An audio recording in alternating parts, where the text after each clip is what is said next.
The great India सैनिक schools के chairman Acharya Surendra Pratap ji, administrative officer colonel are के वर्मा जी, principal ma'am, Chhattisgarh महिला आयोग की अध्यक्ष मैम नायक जी और तमाम जो मंचासीन बैठे हुए अतिथिगण, हमारे मेरे सम्मुख बैठे हुए बुजुर्ग, शिक्षक, मैं आप सबके चरणों में नतमस्तक होकर के नमन करता हूं, आपको प्रणाम करता हूं। प्रणाम करता हूं माता पिताओं को और भारत की युवा शक्ति छात्रों छात्राओं को।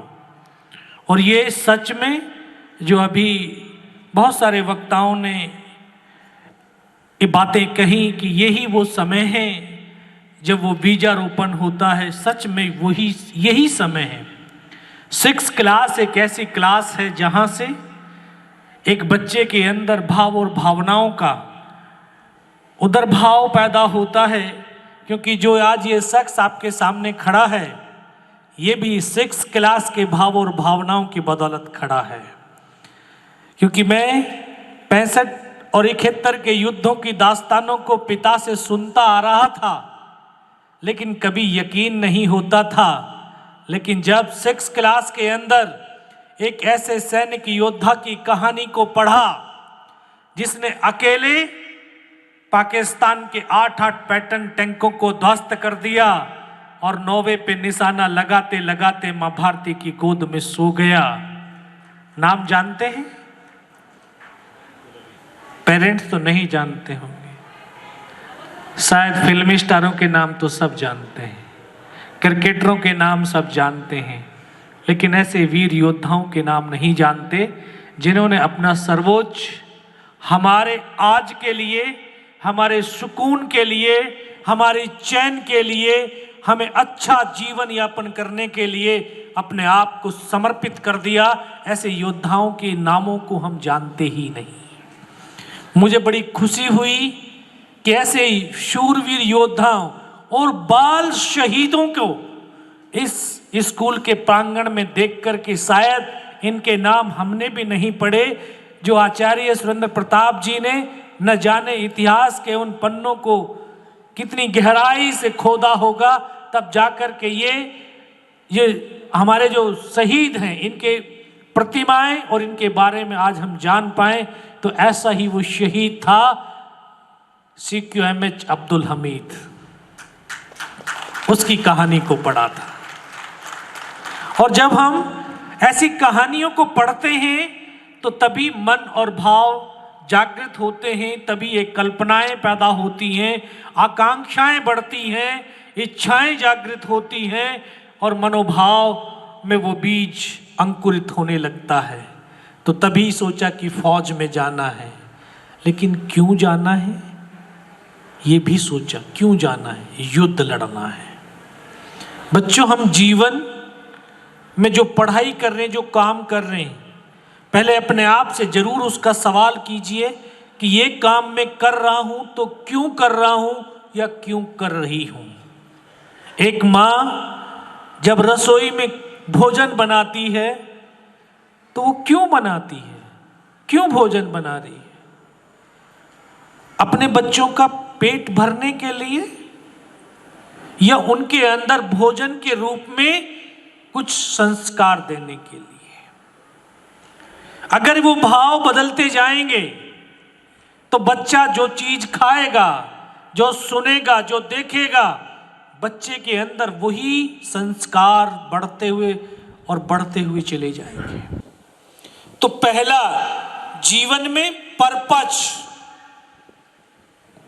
आपको अब बहुत सारे फॉर्मूले पढ़ रहे होंगे बच्चे, फिजिक्स, केमिस्ट्री, बायोलॉजी के बहुत सारे फॉर्मूले आप जीवन में याद करेंगे, लेकिन ये जीवन का फॉर्मूला जरूर आप जीवन पर्यंत याद रखना कि जो भी काम करना है पहले उसका पर्पज ही हमारे पैशन को जागृत करता है। पैशन वो पागलपन, वो दीवानगी है जो हमें कठिन से कठिन परिस्थितियों में उससे लड़ने के लिए सामर्थ्य देती है और उनसे जीतने की इच्छा शक्ति भी बढ़ाती है, प्रेरणा देती है। तो ये पागलपन ऐसे 23-23 साल के नौजवानों में था जो हंसते हंसते फांसी के फंदे पर झूल गए। ये नौजवानों में था वो 24 साल का लड़का। कभी झांसी के पास जाना, वहां पर वो एक जगह है सर, जहां पर चंद्रशेखर आजाद एक ब्राह्मण के रूप में, मंदिर के पुजारी के रूप में मिट्टी की कुटिया, मिट्टी का बिछोना, मिट्टी का तकिया लगा करके सोता था और वहां पर अंग्रेजों से लड़ने के लिए अभ्यास करता था। मैंने उस जगह को देखा है बहुत। जब उस कुटिया में घुसा तो एक अलग तरह की तरंगे, अलग तरह की एनर्जी वहां पर प्रतीत हुई। और जो भारतीय सनातन संस्कृति है, ये इंसानों के साथ साथ इस प्रकृति से सीधा संबंध रखती है। हम इंसानों के साथ जितना मोहब्बत करते हैं, प्रकृति भी हमसे उतनी ही मोहब्बत करती है। इसका प्रत्यक्ष उदाहरण मैंने वहां पर देखा कि जिन जंगलों के अंदर वो चंद्रशेखर आजाद अपनी पिस्टल से अभ्यास करते थे, जब वो वहां से लौट करके इलाहाबाद अल्फ्रेड पार्क में अंग्रेजों के साथ जब भिड़ गए थे और लास्ट पिस्टल की गोली से अपने आप को मां भारती के चरणों में सदा सदा के लिए सो गए थे। जब शायद वो चंद्रशेखर आजाद के प्राण शरीर से निकले होंगे, तो जिस जगह पर वो प्रैक्टिस करते थे, उस जगह के पेड़ पौधों ने भी अपने प्राण त्याग दिए होंगे। कभी जाकर के देख लेना वो पेड़ सर, आज भी वो जंगल सूखा हुआ है, चारों तरफ हरियाली है, लेकिन वहां पर सूखा है। तो ये इतनी हमारे अंदर शालीनता, एक प्रेम इतना बढ़ता चला जाता है, इतनी जिज्ञासा बढ़ती चली जाती है, इतनी उत्सुकता, इतना पागलपन बढ़ जाता है। तो ये पैशन होता है। और तीसरा पी, परफॉर्मेंस। जब हमें काम करने का पागलपन, इच्छा शक्ति हमारी उच्चतम पराकाष्ठा को प्राप्त करती है, तो हमारा परफॉर्मेंस, काम करने का जो लेवल है, बहुत ऊपर चला जाता है, बहुत ऊपर। और जब काम की क्वालिटी अच्छी होगी तो जीवन में क्या होगा? पॉजिटिविटी होगी, हमें आत्म सुख मिलेगा, आत्म संतुष्टि मिलेगी, मन प्रसन्न होगा और फिर हम और ज़्यादा एनर्जेटिक होकर के काम करने में लग जाते हैं। और जिस व्यक्ति के अंदर पॉजिटिविटी होगी, उस व्यक्ति के जीवन में डिसिप्लिन होगा, और डिसिप्लिन होगा तो जीवन में डेडिकेशन होगा, दृढ़ संकल्पता आएगी। आज हम जहां बैठे हैं, रोज अपने आप से कमिटमेंट करते हैं, और लेकिन शाम होते होते फिर अपने उस कमिटमेंट को तोड़ देते हैं। कमिटमेंट करना है तो उसके ऊपर दृढ़ संकल्प रहिए, और दृढ़ संकल्प की ताकत शायद आपको इसका एहसास नहीं हो। महाभारत आपने देखी है ना, उसमें एक पात्र थे पितामह भीष्म, जिन्होंने जीवन पर्यंत प्रतिज्ञाएं करी थी, अपने आप से कमिटमेंट ही किया था। उन्हीं कमिटमेंट और प्रतिज्ञाओं की बदौलत उन्होंने अपनी इंद्रियां नहीं, अपनी मौत को भी अपनी मुट्ठी में बांध लिया था। हमने सुना भी है, पढ़ा भी है, देखा भी है। अर्जुन ने इतने बाण उनके शरीरों में मारे थे, उनका शरीर बाणों की सैया पर आ गया था, लेकिन वो अर्जुन उनके प्राणों को नहीं हर पाया था। और आज ये शख्स जो खड़ा है आपके सामने, ये उसी कमिटमेंट की बदौलत खड़ा है। 17 गोलियां शरीर से पार जा रही हैं, हड्डियां और मांस के लोथड़े निकलते जा रहे हैं। इन आंखों से देखता चला जा रहा था, लेकिन कमिटमेंट था, जिंदा रहूंगा। तो वो 17 गोलियां भी कुछ नहीं कर पाई। तो बच्चों, जीवन में कमिटमेंट करना और उस पर दृढ़ संकल्प रहना। जो आप चाहते हो, जो प्राप्त करना चाहते हो, वो आपको मिल जाएगा। उसको मिलने से दुनिया की कोई ताकत नहीं रोक पाएगी। और आपके अंदर वो शक्ति, वो क्षमताएं, वो योग्यताएं हैं कि आप हर चीज कर सकते हो। इसीलिए राष्ट्र कवि दिनकर जी ने हम जैसे युवाओं के लिए लिखा, उन्होंने कहा कि दो में से तुम्हें क्या चाहिए, कलम या तलवार, मन में ऊंचे भाव की, तन में शक्ति विजय अपार। कि अगर हम अपने मन के रण क्षेत्र में किसी युद्ध को जीत लेते हैं तो प्रत्यक्ष रूप के युद्ध क्षेत्र को आसानी से जीता जा सकता है। उस युद्ध को जीतने से दुनिया की कोई ताकत नहीं रोक सकती। तो हमारे अंदर वो क्षमताएं हैं कि हम अपनी कलम की ताकत से हिंदुस्तान का नया अध्याय लिख सकते हैं। तो बड़े होकर के बंदूक की नोक से भी एक हिंदुस्तान का नया स्वर्णिम अध्याय लिख सकते हैं। हमारे अंदर वो क्षमताएं हैं। इसी चीज को जयशंकर प्रसाद जी ने आगे बढ़ाते हुए लिखा कि वो पथ क्या, पथिक कुशलता क्या, जिस पथ बिकरे सूल न हो, उस नाविक की धैर्य परीक्षा क्या, जहां धाराएं प्रतिकूल न हो। हमें अपनी सामर्थ्य, अपनी शक्ति, अपनी क्षमताओं का आकलन तो तब होता है जब विपरीत नदी की धारा में अपने जीवन की नैया को खे पाते हैं। नहीं तो नदी की धारा के साथ तो कोई भी नाव को खे सकता है, उसमें कौन सी बड़ी बात है। अभी मैं कुछ दिन पहले सर एक स्कूल में था, तो वहाँ एक टीचर से मैं संवाद कर रहा था। तो मैं टीचर से बोला कि आप क्लास में किस को पढ़ाने जाते हैं? बोला सर स्टूडेंट को। स्टूडेंट तो 40 होते हैं, 40 को पढ़ाते हैं? बोला हाँ 40 को पढ़ाते हैं। उसमें से तो 20 ऐसे होंगे जो बड़े टैलेंटेड होते हैं, जो एक बार बताया और पढ़ लिया, उसने याद हो गया। हम उनको पढ़ाने नहीं जाते क्लास में, हम उनको पढ़ाने जाते हैं जिसको 10 बार बताने के बाद में भी याद नहीं होता, हम उनको पढ़ाने जाते हैं। आगे बढ़ने वालों को तो कोई भी बढ़ा करके चला जाएगा, वो तो खुद स्वयं पढ़ लेंगे। हमें तो उनको पढ़ाना है जो पढ़ नहीं रहे, पढ़ रहे हैं लेकिन याद ही नहीं हो रहा, हम तो उनको पढ़ा करके आगे बढ़ाना। और वास्तव में सैनिक स्कूल के टीचर्स यही काम करते हैं, ताकि हर एक स्टूडेंट को इस स्तर पर लेते हुए आगे बढ़ते हैं। तो वो पैशन की पराकाष्ठा को प्राप्त कर लेते हैं। तभी तो मैं 6 क्लास के अंदर से सपनों को जीने लग गया। और जब हम जीने की बात करते हैं तो वो तो हृदय से जिया जाता है।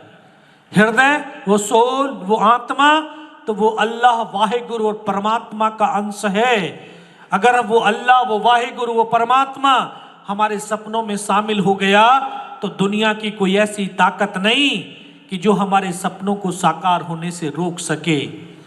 जीता हुआ बढ़ता रहा, पढ़ता रहा, खेतों में काम करते करते 11th पास कर लिया, 12th में आया ही था, मात्र 16 साल 5 महीने की अवस्था, और फौज में भर्ती होकर के चला गया। फौज की ट्रेनिंग आग की तप्त भट्टी होती है। जैसे सैनिक स्कूल की पढ़ाई भी एक आग की तप्त भट्टी है। और ये माता पिता जब आग की बात सुनते हैं, आग जला देती है। आग जलाती नहीं है, आग पिघलाती है। जो आप आभूषण पहन करके बैठे हैं, ये आग में पिघल करके बने हुए रूप में परिवर्तित हैं। जितनी कठिन इनका संघर्ष होगा, ये बच्चे जितना पसीना अपना इस ट्रेनिंग के दौरान, इस पढ़ाई के दौरान बहाते हुए चले जाएंगे, जिस तरह से सोना आग में तपता हुआ चमक आती है, वैसे इन बच्चों के अंदर एक नई शाइनिंग आती हुई चली जाएगी। आप 6 साल के बाद, जो 6 क्लास के स्टूडेंट हैं, इनको 6 साल के बाद देखना, आपको विश्वास नहीं होगा ये आप ही का बेटा है क्या। ये संघर्ष की, ये इस तपन की प्रकाष्ठा है कि हम इस तरह से परिवर्तित करते। फौज की जो ट्रेनिंग है वो आग की इस भट्टी इसलिए होती है क्योंकि वो एक सिविलियंस बच्चे की भाव और भावनाओं को एक फौजी के रूप में परिवर्तित कर देती है। और फौजी राष्ट्र का विश्वास और भरोसा होता है। जब वो अपने बदन पर वर्दी पहनता है वो वर्दी कोई मामूली कपड़ा नहीं है, वो लाखों करोड़ों सैनिकों के खून से पावन और पुनीत वो वर्दी है। 140 करोड़ हिंदुस्तानियों का विश्वास और भरोसा वो वर्दी है। तिरंगे की आन बान और शान वो वर्दी है जिसको पहन करके एक सैनिक पल भर के अंदर अपने आप को हमारे लिए और इस राष्ट्र के लिए कुर्बान कर देता है। ऐसी वो पावन और पुनीत वो वर्दी होती है। उस वर्दी को पहन पहली पोस्टिंग कश्मीर में गया और कश्मीर में आज एहसास होता है कि मैं गया नहीं था, मुझे तो मेरे परमात्मा ने वहां पर भेजा था। क्योंकि हम इन आंखों से सिर्फ उतना देख सकते हैं जितना देखा जा सकता है, लेकिन हमारा वो परमात्मा, वो अल्लाह, वो वाहे गुरु हमारे जन्म से लेकर के मृत्यु तक के जीवन के पथ को देख सकता है।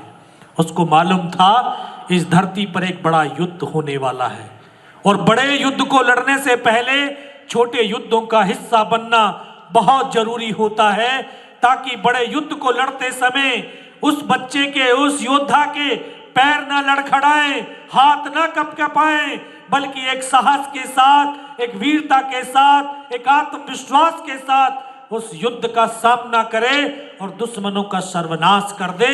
इस तरह से इन चुनौतियों को लड़ने के लिए तैयार किया जाता है।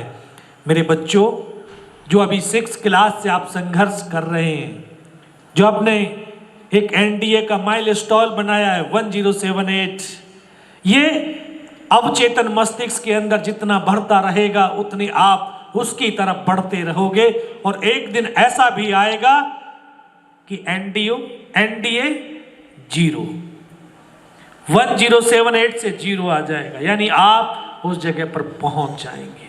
इस तरह की तैयारी आपको करनी है। और मैं ये नहीं कह रहा कि आप फौज में जाओ, मैं ये भी कह रहा हूं कि जीवन में कभी रो मत।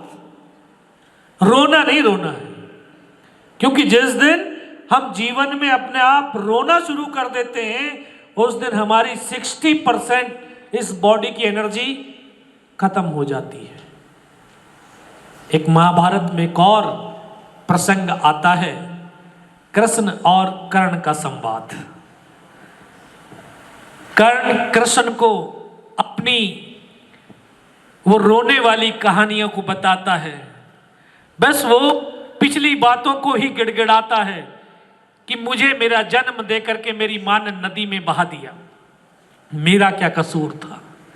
मैं जब गुरु के पास गुरु दीक्षा लेने के लिए या अपने स्कूल में पढ़ने के लिए वहां गया तो गुरु द्रोण ने मुझे शिक्षा देने से मना कर दिया, मेरा क्या कसूर था। जब द्रौपदी का स्वयंवर हुआ तो मुझे वहां से भी नकार दिया, तो मेरा क्या कसूर था। इस तरह से अपने कसूरों पर रोता हुआ पश्चाताप करता रहा। तब कृष्ण ने बड़े अदब के साथ, बड़े सादगी के साथ उसको जवाब दिया, तेरा जन्म तो किसी घराने में हुआ, मेरा जन्म तो जेल में हुआ था। और जेल में जन्म होने के बाद मुझे भी मेरे पिता ने, मेरे माँ बाप से मुझे जुदा होना पड़ा।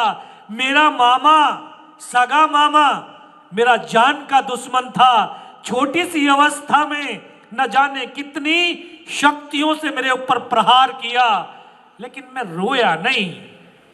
मैंने जो परिस्थिति थी उस परिस्थिति के अनुरूप अपने आप को तैयार किया और इस तैयारी के साथ मैंने उन राक्षसों का विनाश भी किया और आज इस स्टेज पे हूं कि बांसुरी बजाता हूं, खुश हूं और आप रोते हुए मरण अवस्था में जा रहे हो। परिस्थितियों को अडॉप्ट करना चाहिए। जो परिस्थितियों के साथ जुड़ जाता, उसको एक्सेप्ट कर लेता है, उसके अंदर सामर्थ्य आ जाती है। तो हमें परिस्थितियों को अपने अडॉप्ट करना है, उस परिस्थिति अनुरूप अपने आप का निर्माण करना है और तभी हम परिस्थितियों से लड़ पाते हैं। फौजी हर परिस्थिति में लड़ पाता है। क्यों?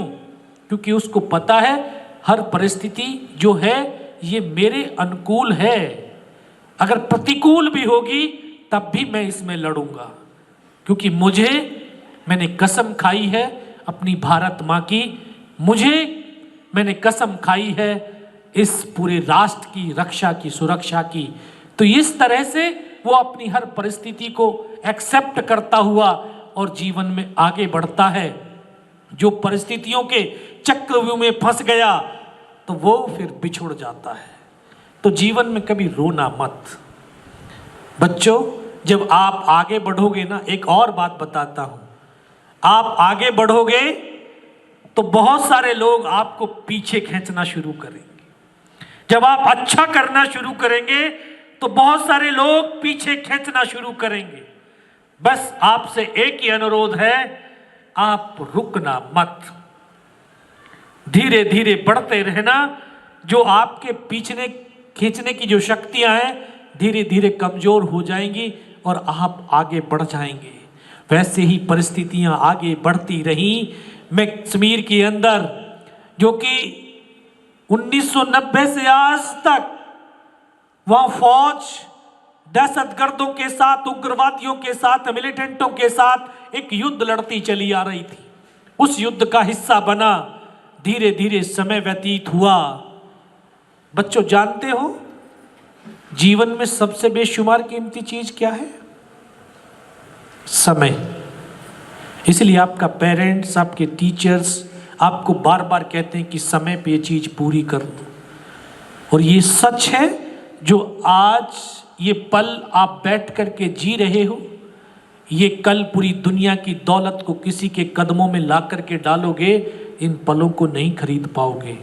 ना ही कोई इस धरती पर कोई इतना बड़ा धावक हुआ कि जिसने आज के इन पलों को कल दौड़ करके पकड़ लिया। तो वहां पर भी समय अपनी गति से बहता रहा, चलता रहा। वर्ष 1998 आ गया जब भारत और पाकिस्तान दोनों ने परमाणु परीक्षण किया। तत्कालीन प्रधानमंत्री श्री माननीय अटल बिहारी वाजपेयी जी, उनको आभास हुआ, एहसास हुआ कि दोनों मुल्क बारूद के ढेर पर आकर के खड़े हो गए हैं। छोटी सी भी नफरत की चिंगारी पूरी मानवता का विनाश कर सकती है। उन्होंने शांति का पथ अपनाया। और ये सच है, जहां शांति होती है वहां उन्नति और प्रगति होती है। किसी राष्ट्र की उन्नति और प्रगति के लिए राष्ट्र में शांति चाहिए, और एक घर की उन्नति और प्रगति के लिए भी घर में शांति चाहिए। घर में शांति होगी तो वो घर उन्नति और प्रगति के रास्ते पर आगे बढ़ेगा। एक व्यक्ति की खुद की प्रगति और उन्नति के लिए उस व्यक्ति के मन और मस्तिष्क के अंदर शांति चाहिए। अगर उसके मन और मस्तिष्क के अंदर विचारों का द्वंद्व युद्ध चलता रहा तो वो समय पर कभी डिसीजन नहीं ले पाएगा, जीवन में कभी आगे नहीं बढ़ पाएगा और वहीं पर वहीं खड़ा रह जाएगा। तो उसी शांति को कायम रखने के लिए भारत सरकार ने समझौता एक्सप्रेस शुरू किया, लाहौर बस यात्रा शुरू करी, ताकि दोनों देशों के बीच शांतिपूर्ण, सौहार्दपूर्ण, मैत्रीपूर्ण वातावरण बने। दोनों राष्ट्र तरक्की की राह पर अग्रसर हों, दोनों देशों की आवाम के लिए कल्याणार्थ कार्य किए जा सके।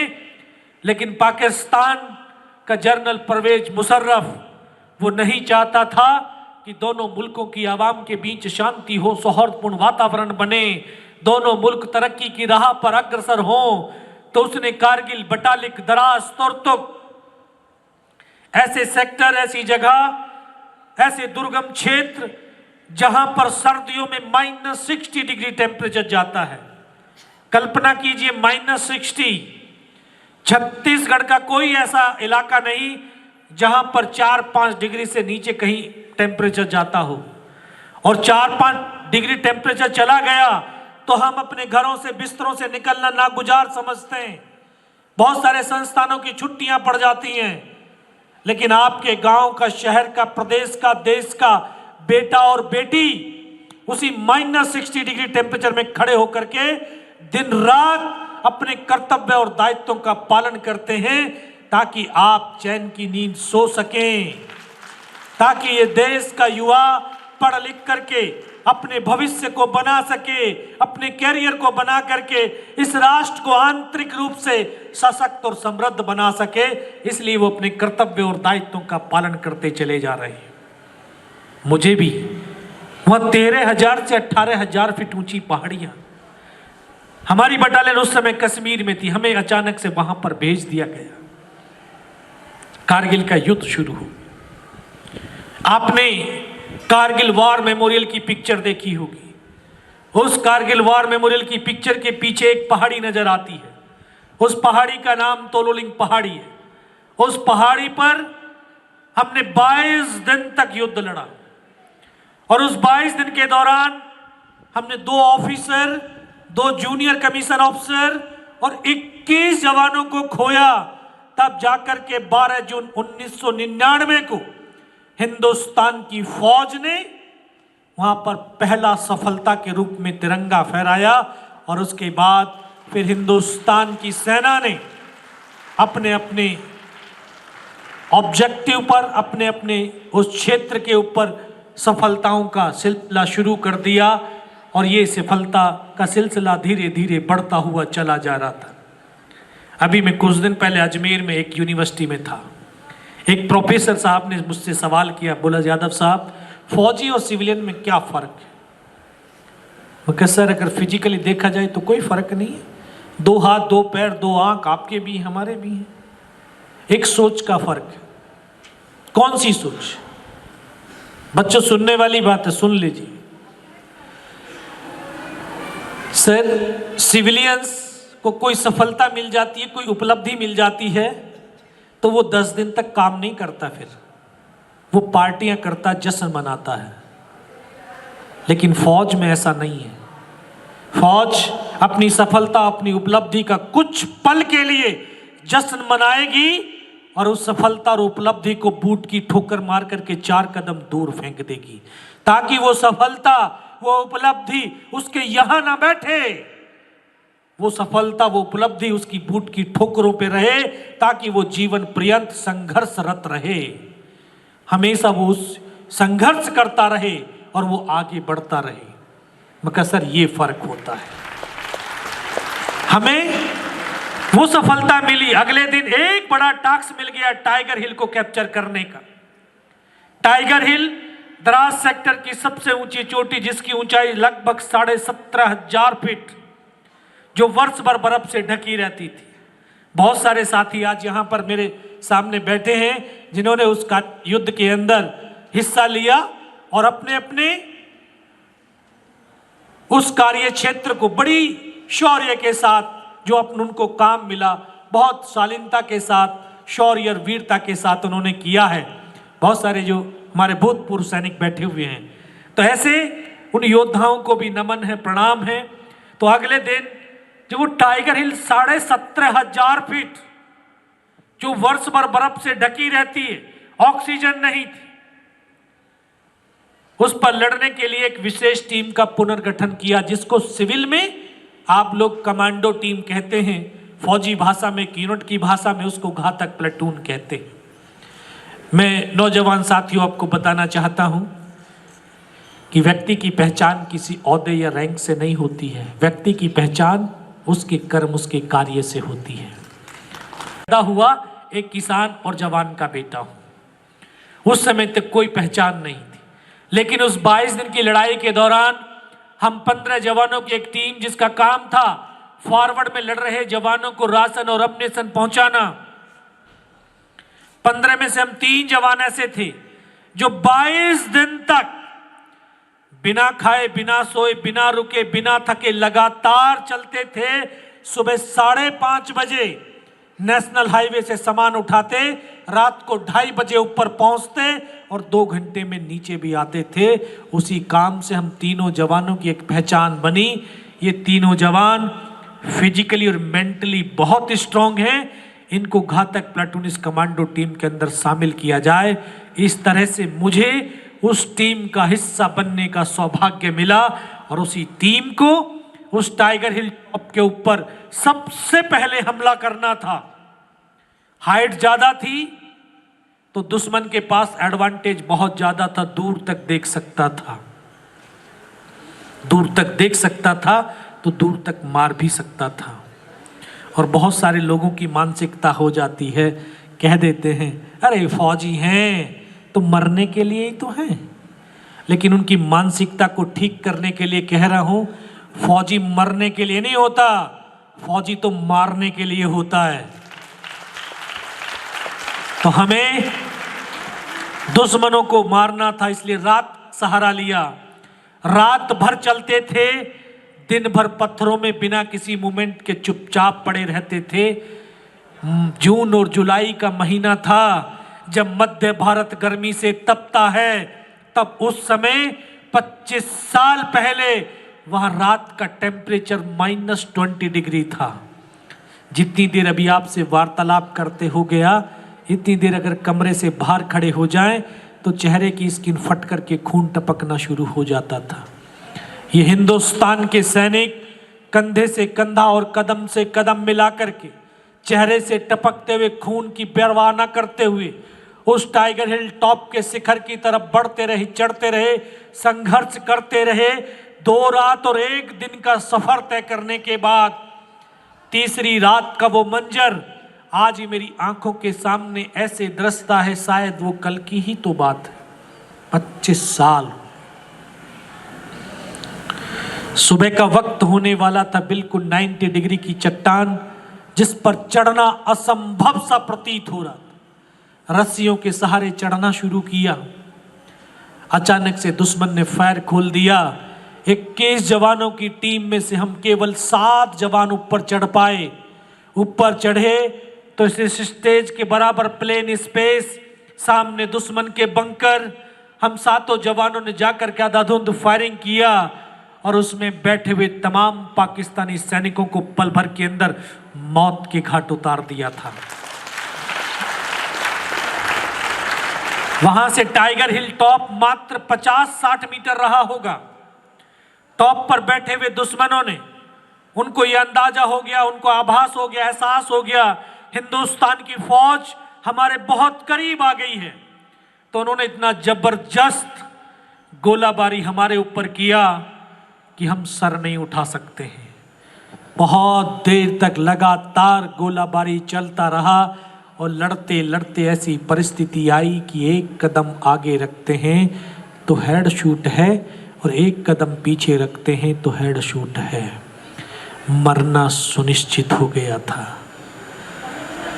लेकिन मैं नमन करता हूं इस देश की माओं को, जो अपने बेटे और बेटियों को युद्ध क्षेत्र में भेजते हुए विजय का तिलक लगाती हैं और कहती हैं, सीने का दूध पिलाया है, सीने पर गोली खाना, कभी पीठ पर गोली मत खाना। आज ये हिंदुस्तान के बेटे और बेटियां अपने मां के वक्तव्य को सार्थक करने के लिए सीमा पर खड़े होकर के अपने सीने पर गोलियां खाते हैं। मेरे नौजवान साथियों, कभी भविष्य में किसी सैनिक का पार्थिव शरीर देखने का सौभाग्य मिल जाए तो उसके कफन तिरंगे को हटा करके देख लेना, उसके सीने पर गोलियों के निशान मिलेंगे, पीठ पर आपको एक भी जख्म मिलने वाला नहीं। और फौज के अंदर एक शब्द होता है एडवांस, दूसरा शब्द नहीं होता।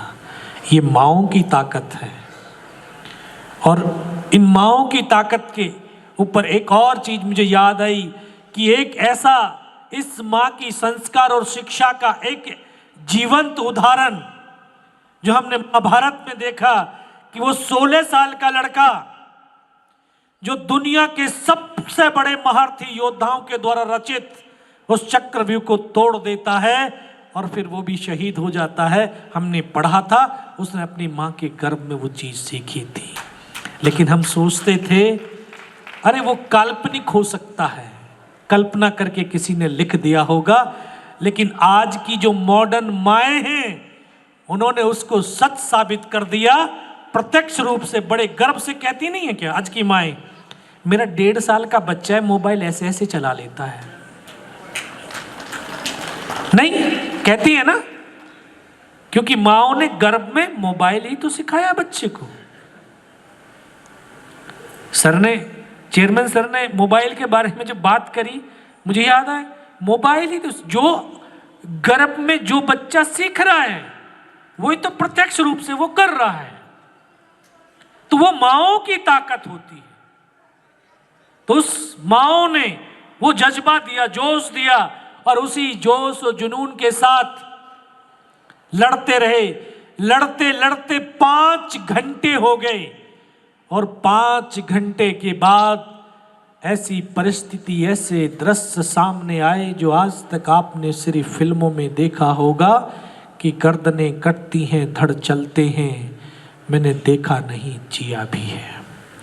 मुझे वो पल आज भी याद है जब मैं सर से लेकर के पैर तक लहूलुहान और नाक से खून की धार बह रही थी।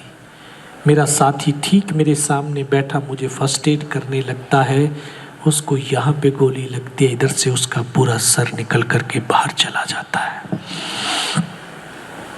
मैं उसका हाथ पकड़ा, सर क्या हुआ, लेकिन एक शब्द तक न बोल पाया।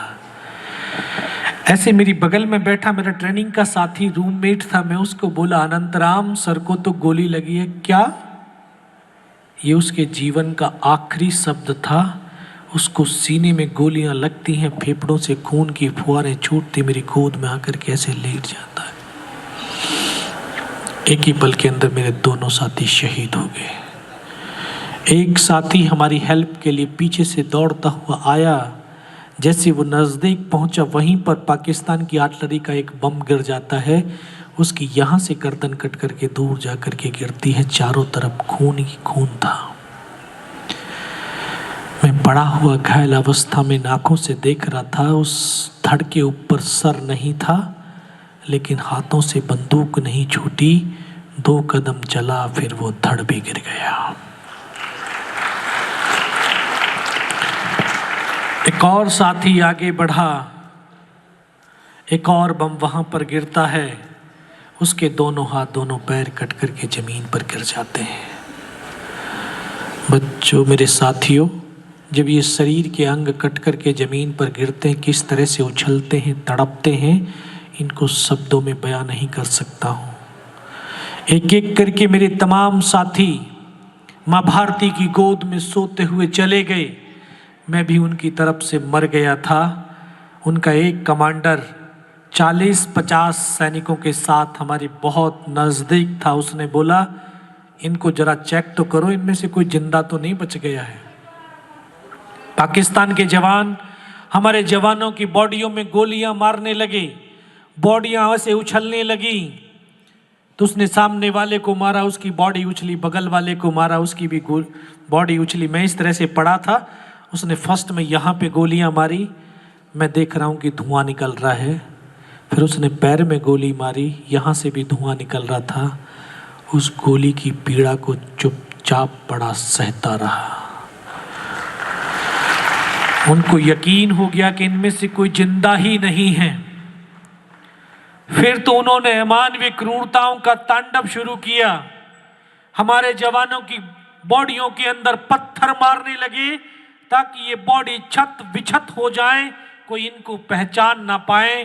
बूट की ठोकरें मारने लगे, गालियां देने लगे, और ये सब कुछ दृश्य देखता रहा, सहता रहा। बहुत देर तक ये तांडव चला। फिर दोबारा से पुनः उस पाकिस्तानी कमांडर ने अपने सैनिकों को आदेश दिया कि इनके हथियार उठा लो और नीचे जो हिंदुस्तान का पोस्ट है उसके ऊपर भी हमला कर डालो। हमले वाली बात जब मेरे कानों तक पड़ी, तब मुझे लगा कि आज तो मेरी पूरी टीम खत्म हो जाएगी। तब मैंने ईश्वर से सिर्फ एक ही अरदास, एक ही प्रार्थना करी कि मुझे सिर्फ इतने जिंदा रख दे कि मैं अपने साथियों तक सूचना दे सकूं ताकि उनकी जिंदगी बच। और ये सच है, अगर हम निस्वार्थ भाव, सच्चे श्रद्धा, सच्चे समर्पण के साथ उस ईश्वर अल्लाह वाहे गुरु को याद करते हैं, वो शक्ति तो साक्षात हमारे सामने आकर के खड़ी हो जाती है। और आज इसका प्रमाण भी मैं आपको दे करके जाऊंगा। चुपचाप पड़ा रहा, बेबस और लाचार था, उठ नहीं पा रहा था, चल नहीं पा रहा था। करूं तो करूं क्या? ये एक और बात समझ में आती है कि जब हम विपत्तियां आती हैं तो धैर्य को खो देते हैं। धैर्य नहीं खोना चाहिए। मुझसे बहुत सारे लोग सवाल करते हैं, उस समय आप कैसे सह पा रहे थे? इसलिए सह पा रहा था क्योंकि जो ब्रीथ, जो आप सांस लेते हैं, आप जानते हैं कितनी बार 1 मिनट में सांस लेते हैं? पेरेंट्स जानते हैं? हम दुनिया के बारे में जरूर जानते होंगे, पड़ोसियों के बारे में जरूर जानते होंगे, लेकिन हम अपने बारे में नहीं जानते हैं। हम 1 मिनट के अंदर 15 से 17 बार सांस लेते हैं, तब हमारी औसतन आयु 65 से 70 वर्ष है। अगर हम रोज इस ब्रीथ एक्सरसाइज को करें तो अपनी सांस की स्पीड, सांस की काउंटिंग को हम कम कर सकते हैं, और जितनी गहरी ब्रीथ जाएगी उतना हमारा मन और मस्तिष्क शांत होता चला जाएगा। और यहाँ हजार नहीं लाखों प्रकार का अमृत लिक्विड में है, लिक्विड में। और जितनी शांत होगा, शांत पानी क्या होता है? दर्पण होता है, दर्पण। शांत पानी में आप अपना चेहरा देख सकते हो। तो जब यहां शांति होगी, शांत होगा, तो आप अपनी शक्तियों से रूबरू हो सकते हैं, तब आप अपनी शक्तियों को पहचान पाएंगे। तो वहां उस समय वही परिस्थिति थी कि सांस की काउंटिंग शायद बहुत गहरी थी। जब वो गोली मार रहा था तो शायद सांस की अवस्था से बॉडी में कोई हरकत ही नहीं हो रही थी, इसलिए शायद मैं जिंदा हूं। जीवन, मैं ये नहीं कह रहा कि आप पुजारी बन जाओ, मैं आपको ये नहीं कह रहा कि संत बन जाओ, लेकिन मैं आपको ये जरूर कह रहा हूं कि जीवन में अध्यात्म रखना बहुत जरूरी है। जितना आपके जीवन में अध्यात्म आता चला जाएगा, उतना ही आप जीवन को जीने की सही कला को समझ भी पाएंगे और इस जीवन को जी भी पाएंगे। तो वो गोली मारता रहा, सांस आई नहीं, लेकिन फिर भी देखता रहा, मानसिक संतुलन को बनाए रखा। अभी आपने योगा देखा था ना, योगा में कितने पोस्चर्स हमारे बच्चों ने बनाए, वो किसका था? वो कमाल सिर्फ मानसिक संतुलन का था। हम अपने मानसिक संतुलन को खो देते हैं, इसलिए हम जीवन में आगे नहीं बढ़ पाते। तो इसलिए जीवन में मानसिक संतुलन को बच्चों कभी जीवन में मत खोने देना। और वो फिर दोबारा से गोली मारी, उसने बाजू में, पैर में गोली मारी, वो 2 कदम चला, फिर एकदम मन में आया कि शायद, मैं सोच रहा था 2 कदम चलते जैसे वो रुका, मुझे लगा कि शायद इसको पता चल गया मैं जिंदा हूं। अभी सोच रहा था, तभी तक वो वापस मुड़ा, और मुड़ते ही उसने राइफल ऐसे सीने की तरफ करी। तब एक पल के लिए लगा योगेंद्र अब नहीं बचेगा। लेकिन कहते हैं जाको राखे साइयां मार सके न कोई, और इस देश को भारत माँ बोलते हैं, ऐसे नहीं बोलते। बड़े सौभाग्यशाली हैं आप, जो 84 लाख योनियों के बाद एक मनुष्य का शरीर मिला, और वो भी भारत माँ के गर्भ से मिला। ये मिट्टी ऐसे नहीं है, ये जप की, तप की, ज्ञान की, विज्ञान की, पुरुषार्थ की, परमार्थ की, वीरों की, वीरांगनाओं की धरती है। शायद पिछला 100 जन्म में कोई पुण्य किया होगा, तब जाकर के ये भारत माँ का गर्भ हमें मिला होगा। तो इतनी पावन और पुनीत ये धरती है, कितने सौभाग्यशाली हम हैं। और ये माँ भारती अपने बेटों की वीरता, शौर्य, पराक्रम और बलिदान को कभी दफन नहीं होने देती है। किसी न किसी एक को जरूर माध्यम चुनती है। शायद इसने मुझे वो माध्यम चुन लिया होगा कि उसके बेटों ने जो शौर्य, वीरता, पराक्रम दिखाते हुए जो बलिदान दिया है, उसको देश और दुनिया तक पहुंचा सकूं। तभी तो जब उसने गोली चलाई तो यहां पे पर्स था, पर्स में कुछ 5-5 रुपए के सिक्के थे। पैंट फट गई थी ना पीछे से, इसलिए पर्स यहां पर रखा हुआ। उस सिक्कों भी शायद मां भारती ने इकट्ठे कर दिए होंगे, और जब गोली चली तो जाकर के सिक्कों पे लगी और रिकोचित हो गई। गोली के धक्के से, फोर्स से, पावर से मुझे खुद आभास हुआ मर गया हूं। पाकिस्तान का दूसरा जवान आया होगा, उसने आकर के मेरा हथियार उठा करके जा रहा होगा, उसका पैर मेरे पैर से टकराया। तब एकदम से चेतना, योगेंद्र तू तो जिंदा है। बोला जिंदा है तो अभी तक नहीं मरा, तो अब मरेगा भी नहीं। मेरे पास एक हैंड ग्रेनेड था, मैंने हैंड ग्रेनेड से हमला किया। वो हथियार उठा करके जो पाकिस्तानी जवान जा रहा, उसका सर फटा, वो हमारे ऊपर आकर के गिर गया। उस धमाके से पाकिस्तान के जवानों में खलबली मची, इनमें से कोई जिंदा है। कुछ बोले जिंदा नहीं, नीचे से रीइंफोर्समेंट आ गई है। बस वही एक मौका था मेरे पास। मैंने दोनों हाथों से उसकी राइफल को उठाने की चेष्टा करी, कोशिश किया, लेकिन ये हाथ तो हिला ही नहीं। इस हाथ की पूरी हड्डी निकल के बाहर थी, सिर्फ कंधा कंधा हिला। एक हाथ से राइफल उठाई, ऐसे पलटा खाया और वहां से ऐसे फायरिंग किया। पल भर के अंदर 3-4 पाकिस्तानियों को मौत की नींद सुला दिया था। फिर इसी हाथ से पलटा खाया, दूसरे पत्थर, तीसरे पत्थर, 3-4 जगह से फायरिंग किया। 3-4 जगह से फायरिंग करते उनको आभास और एहसास हो गया यहाँ अकेला नहीं है, नीचे से रीइंफोर्समेंट आ गई। उनके पैर उखड़ गए, हौसले पस्त हो गए, भाग खड़े हुए। चल तो सकता नहीं था, खिसटता रेंगता फायर करता हुआ 4-5 मीटर तक उनको पीछे खदेड़ता रहा, बढ़ता रहा। और 4-5 मीटर जाने के बाद देखता हूँ सामने तो उनका लंगर चल रहा है, उनके लिविंग टेंट लगे हुए, वेपन की डिप्लॉयमेंट, और सब कुछ छोड़ करके भागते चले जा रहे हैं। बहुत देर वहां पर पड़ा रहा, फिर मन और मस्तिष्क के अंदर फिर पागलपन छाया। योगेंद्र, तुझे नीचे जाना है, अपने साथियों को बचाना है। फिर हिम्मत को बटोरा, धीरे धीरे खिसटता रेंगता अपने उन साथियों तक पहुंचा जहां पर वो शहीद हो रखे थे। फिर मन में ख्याल आया, देख इनमें से तेरी तरह कोई जिंदा तो नहीं है। एक एक को देखने लगा, किसी का ये सर निकला हुआ बाहर था, किसी के पूरे फेफड़े निकले हुए बाहर थे। गोद में रख करके रोता रहा। ऐसे चारों तरफ लाशें ही लाशें पड़ी हुई थी, वो भी छत विछत अवस्था में। और ये 19 साल का लड़का उन डेड बॉडियों के बीच पड़ा हुआ था, जिसको ये पता नहीं इस पहाड़ी से हिंदुस्तान किधर है, पाकिस्तान किधर है, जाना है तो कहाँ जाना है। 2 साल की सर्विस, 19 साल की उम्र, न तो उम्र का तजुर्बा न सर्विस का अनुभव। एक एक को गोद में रख करके जब रोया, कभी रोए होंगे अपने जीवन में?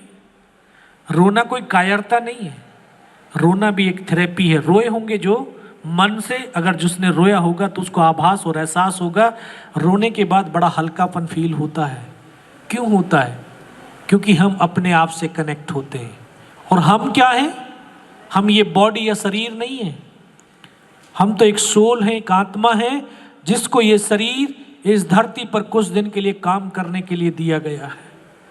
तो मैं रोता रोता अपने आप से कनेक्ट हुआ, और जब अपने आप से कनेक्ट हुआ तो अपने परमात्मा से कनेक्ट हुआ, और परमात्मा से कनेक्ट हुआ तो सुदर्शन चक्रधारी से कनेक्ट हो गया। और तुरंत आवाज आई, योगेंद्र बेटे इस नाले से नीचे की तरफ चला जा। उस दिव्य ध्वनि की बताए हुए रास्ते पर इस हाथ को पीछे कमर पे फेंक के उस रास्ते पर लुढ़कता हुआ 500 मीटर नीचे आया। फिर अपने साथियों को इन्फॉर्म किया। उसी इन्फॉर्मेशन के आधार के ऊपर पुनः उस टाइगर हिल टॉप के ऊपर हमला किया गया, और बिना किसी कैजुअल्टी के उस टाइगर हिल टॉप के ऊपर विजय पताका फहरा दिया। टाइगर हिल की जीत कारगिल युद्ध का यू टर्न था, सीजफायर हुआ, और आज हम 26 जुलाई को कारगिल विजय दिवस के रूप में मनाते हैं। वर्ष 2024 एक ऐसा वर्ष जो कारगिल की स्वर्णिम जीत का रजत जयंती वर्ष है, जिसमें 527 मां भारती के उन बेटों को हम नमन कर रहे हैं, उन परिवारों को श्रद्धांजलि अर्पित कर रहे हैं, जिन्होंने अपने बेटे को, अपने पति को, अपने पिता को इस राष्ट्र के लिए, हम सब के लिए कुर्बान किया। ये ऐसा वर्ष है। मैं पुनः आचार्य सुरेंद्र प्रताप सिंह जी का और कर्नल साहब, तमाम टीचर्स और पेरेंट्स का आभार व्यक्त करता हूं कि मुझे इस तरह के स्कूल महोत्सव में आमंत्रित किया, और मैं माता पिताओं से और भारत की युवा शक्ति से वार्तालाप कर पाया। और पूरी दुनिया कहती है कि भारत युवाओं का राष्ट्र है। सच में भारत युवाओं का राष्ट्र है। 65% इस देश में युवा है, लेकिन दुर्भाग्य ये भी है इस 65 में से 80% को ये पता नहीं है सूरज कितने बजे निकलता है। क्यों? ये जो भी मोबाइल चल रहे थे ना, रील बन रही थी, ये दिन भर रील बनाते हैं, रात को इंस्टाग्राम पर रील को पोस्ट करते हैं, रात को 2:30 बजे तक रील की लाइक चेक करते हैं। अगर लाइक रात को नहीं आए तो रात को डिप्रेशन हो जाएगा, पूरी रात नहीं सो पाते हैं। क्या चाहते हैं? आपको कोई इन रील्स के माध्यम से आपको पहचान बने। ये पहचान बड़ी सस्ती भी है और अनटिकाऊ है, टिकाऊ नहीं है, स्थायी नहीं है। अगर आप ऐसे काम करें, ऐसे मुकाम हासिल करें कि आपको कोई सोशल मीडिया पे नहीं बल्कि कोई गूगल पे सर्च करे, तो ऐसे काम कीजिए। अभी पेरेंट्स के लिए बता रहा हूं, अभी ये IIT टॉप किया, इंडिया का टॉप, मैं अभी उससे मिल करके आ रहा हूं कुछ दिन पहले। मैं उससे बोला यार अपना सोशल अकाउंट मुझे भी दे दे, मैं भी ऐड हो जाता हूं। बोला सर मेरे पास मोबाइल नहीं है। क्या तेरे पास मोबाइल नहीं? बोला सर नहीं है। यार जिस अवस्था का तू 17 साल का लड़का है, इस अवस्था में मोबाइल नहीं, कैसे क्या होता है? अपने तेरे दोस्त नहीं है? बोला सर बहुत सारे दोस्त हैं, मम्मी का मोबाइल है, मम्मी का नंबर मैंने दिया हुआ है, जिस दोस्त को बात करनी होती है मैं बात कर लेता हूं, और मोबाइल मम्मी के पास होता है, मेरे पास कोई मोबाइल नहीं होता। सच में ये हमारे डिस्ट्रैक्शन का, मन को भटकाव का सबसे बड़ा साधन है। तो इसलिए पेरेंट्स, मेरी रिक्वेस्ट है कि आपको अगर मोबाइल ही देना है तो वो बटन वाला दे दो ना, फिर दे दो बटन वाला। आपको कम्युनिकेशन स्थापित करना है। और हमारे देखो बुजुर्ग सबके पास बटन वाला ही तो है। देखो अंकल जी निकाल करके भी दिखा रहे हैं। इनसे बड़ा अनुभव इनके और किसी के पास नहीं है, ये जानते हैं। तो ये मन को भटकाना नहीं है, इस मन को केंद्रित करना, और केंद्रित करने के लिए हमें अच्छी बातों के ऊपर ध्यान देना होगा। और युवा इस राष्ट्र की ताकत है, शक्ति है, सामर्थ्य है।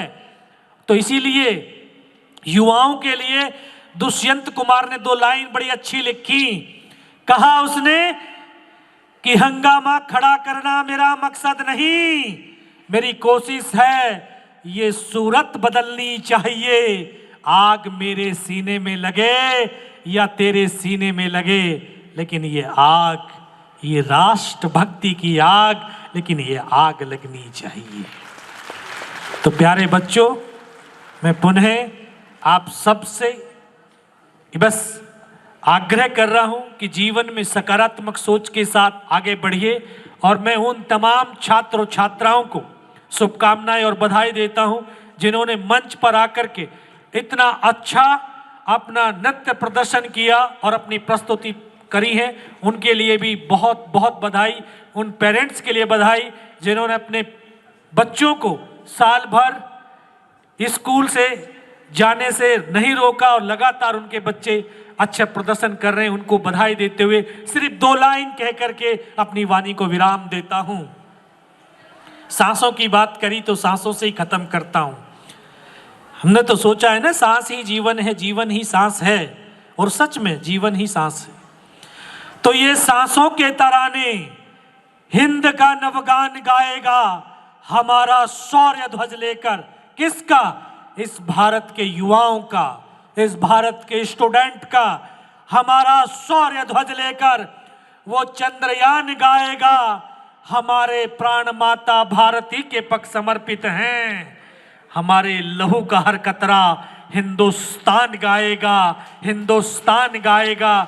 जय हिंद, जय भारत। बहुत बहुत धन्यवाद।